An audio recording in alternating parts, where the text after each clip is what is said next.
Allez, c'est parti. On a 28 jours pour créer une marque de cosmétiques dans les règles de l'art. Et tout ça avant la sortie de mes produits cosmétiques. Ici, c'est zéro piston, zéro crédit, zéro excuse, mais la foi pour réussir.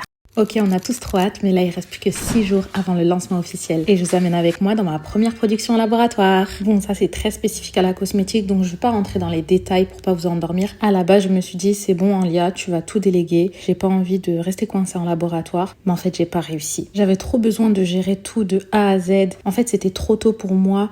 Et je me suis dit, bon, pas grave, je vais renta ma licence en biologie, MDR. Et moi, j'ai été transparente avec vous, mes matières premières, elles viennent des Comores, de la Côte d'Ivoire, donc j'étais obligée d'imposer ces contraintes-là à laboratoire et j'avais peur qu'ils acceptent pas ou qu'ils se disent non, on peut pas utiliser ces produits-là ou qu'ils les échangent contre d'autres produits. Donc comme je suis un peu folle, j'ai décidé de tout faire moi-même. Et c'est ce qui m'a permis de maîtriser le processus, la qualité, mais tout ça dans un laboratoire français. J'avoue, c'était un pari risqué, mais c'était un pari réussi. Et au prochain épisode, on parlera du pré-lancement. Et puisqu'un seul défi, c'est pas assez, j'ai aussi un autre objectif, atteindre 1000 abonnés avant la sortie de mes produits. Vous êtes chaud ou pas? Si ça t'intéresse, abonne-toi. Et sinon, on a presque atteint nos objectifs, donc on lâche rien. Allez, bisous!